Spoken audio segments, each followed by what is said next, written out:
here at Aquatico Beach Resort at San Juan, Batangas. And now we're about to try the banana boat ride. The fee was 2,200, good for 5. They were telling us na to sit one far from each other. Siguro para mabalanse yung weight namin. And yan, we're about to go. Let's go!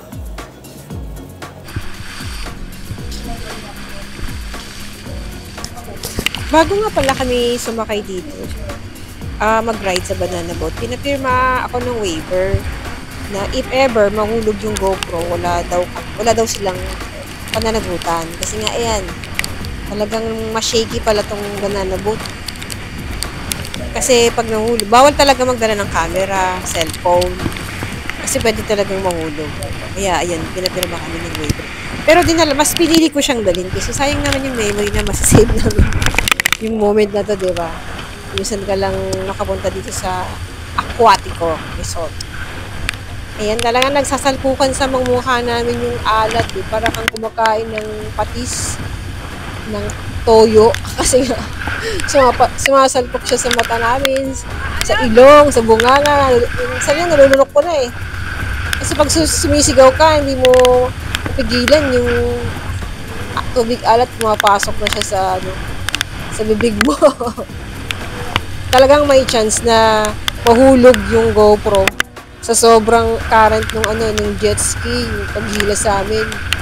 Bali, pala itong banana boat. Bali, 10 to 12 pwedeng sumakay. Pero kami, 5 lang kami. Kaya medyo magaan yung aming Tapos, sobrang lucky din namin kasi yung kalmado yung dagat yung kami ay nag-banana boat. Kasi minsan daw pag hindi kalmado, may chance talagang mahulog. Talagang iba nahuhulog eh, pero kami sawa ng Diyos. Thank you Lord, hindi naman kami nahulog. At hindi rin nahulog yung GoPro. Thank you. So far, nakakapit naman ng pahigpit. Ayan. Kasi pag minsan nag-break or humihinto si Kuya, napapabitaw minsan eh. Bigla-bigla siyang hihinto, tapos liliko. Kailangan talaga kakapit ka rin eh. Akala ko easy lang tong banana boat, nakakatakot din pala. Nabudol na naman ako. Tapos, syempre, kailangan maano mo yung camera dahil sayang naman pag hindi mo siya na-record. Buti na lang na-record natin, pindot natin. Kasi minsan, kakataranta. Hindi mo ma-record minsan. Hindi rin pala kita sa likuran, no? Dalawa lang kaming kita ni ate. Yan, lumiliko. Lumiliko, oh my God!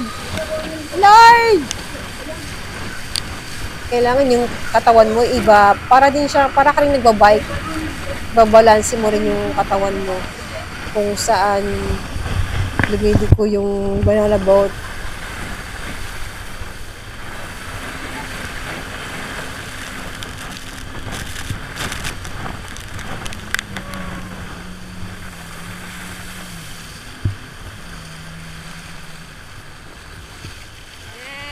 Din pala. Tagal din.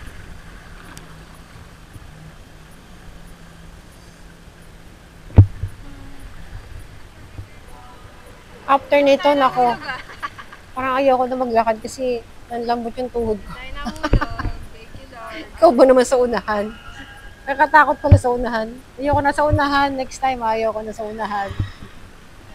Nanlambot yung tuhod ko talaga. Kaya dito parang ayokong maglakad. Ako yung nasa unahan pero ako yung huling bumaba.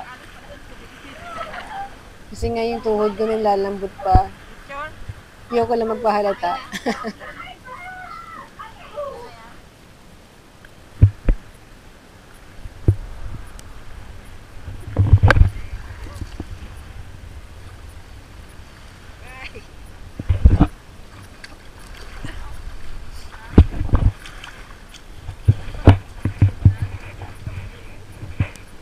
Ay, hindi na basa.